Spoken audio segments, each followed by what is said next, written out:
Արդ ձեզ հարգելի գործընկերներ, շատ ուրախ եմ, որ բոլորդ այստեղ եք։ Մենք գտնվում ենք Պրոշյան եւ որն էր այդ փողոց։ Պարոնյան։ Ճիշտ ասած չգիտեմ, որ հատվածից է փողոցը անվանափոխվում մեկ այլ անվամբ։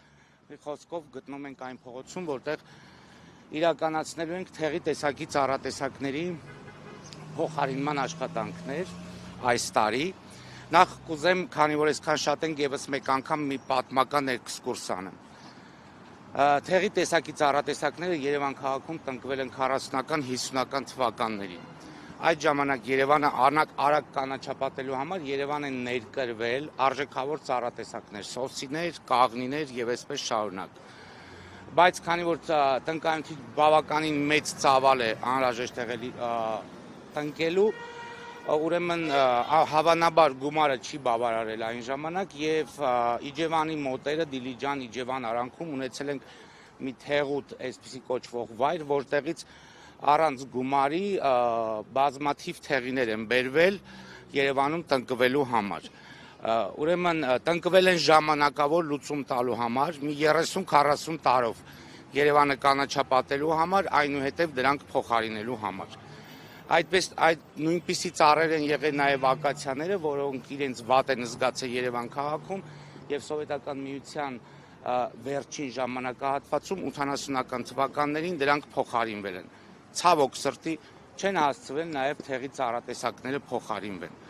Այս մի ֆակտ նշենք, որ թերի ծառատեսակի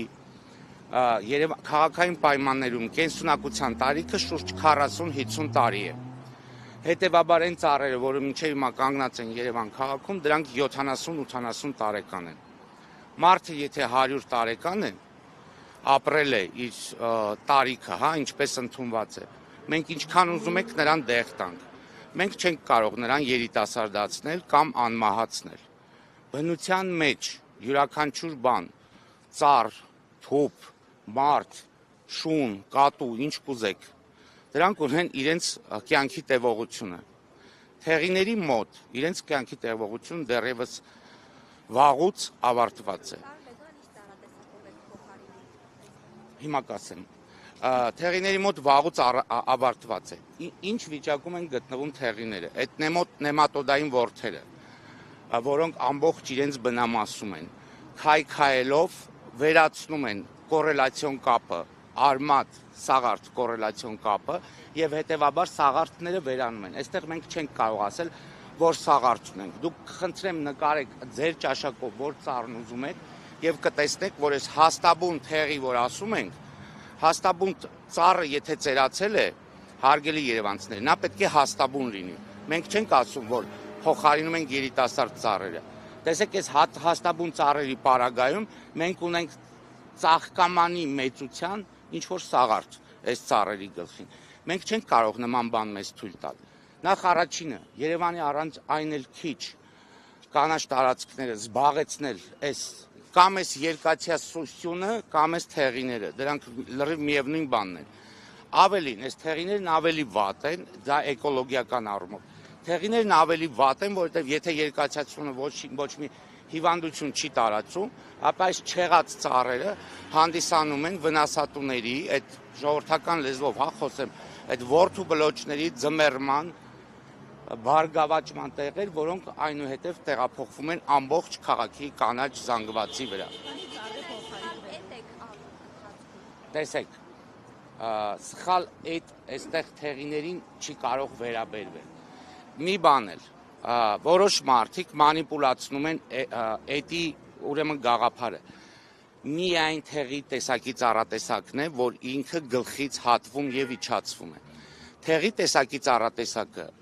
զարգացած երկրներում նույնպես որպես այսպես առանձին տնկվող ծառ չի էլ համարվում։ Այն տնկվում են իրար շատ կողքի, ինչպես մեր մոտ բորջուրային թփերն են, խուզելու եւ պատնեշներ ստանալու համար։ Թեղի տեսակի ծառատեսակը շատ էժանագին, կարճ կյանքի տևողություն ունեցող եւ ինչվեր պարզվեց Երևանին չդիմացող բազմաթիվ հիվանդություններ ունեցող ծառատեսակի։ Հետևաբար այս խուզման համար նախատեսած ծառերը, որ սովետական ժամանակահատվածում տնկել են, նրանք շատ հեշտ ենթարկում են խուզումների, ձևավորումների։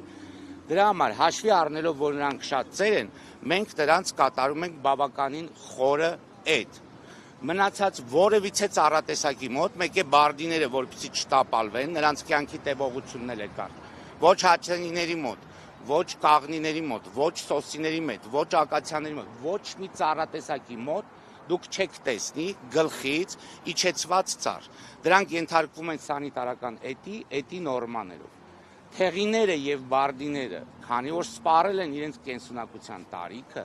նրանք ծեր են, մենք նրանց սաղարտեր իջեցնում ենք։ Իջեցնում ենք նրա համար, որ այդ կոռելացիոն կապը, այս հեղուկը, որ բակտերիալ հոսքը ամբողջովին իջնում է, ներքև թափվում է, այդ ворթերը ամբողջ բունը կերել են, այնտեղ փտած է, որպեսզի ինչքանը որ հասցնում է կարողանա քիչ բարձրության վրա սաղարտ ձևավորել, մինչև մենք նրան կփոխարինենք։ Հարգելիներս, բնության մեջ հավերժ ոչինչ չկա։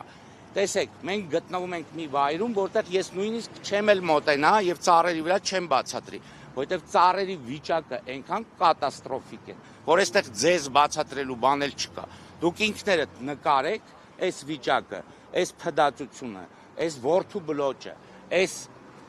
կներեք սաղարտ չեմ կարող ասեմ, այս պոզերը, որ կանգնած են այս ծառերի վրա, մենք ինչու պետք է այս կանաչ հատվածը զբաղացնենք ոչինչ չանով այս ծառով։ Քաղաքի այս հատվածի չէ, խնդիրը կան, որ առողջ ծառեր են, բայց հատվում են։ Առողջ։ Լսեք, ուրեմն Երևանի քաղաքապետարանը եւ քաղաքային իշխանությունները իդեմս մեր կազմակերպության Երևան քաղաքում իրականացել են բազմաթիվ ռեֆորմներ։ Ես ամենայն պատասխանատվությամբ հայտարարում եմ, որ մենք Երևան քաղաքում հիմնել ենք 7 ուրբան անտառ։ Հայաստանի նորանկախ պատմության մեջ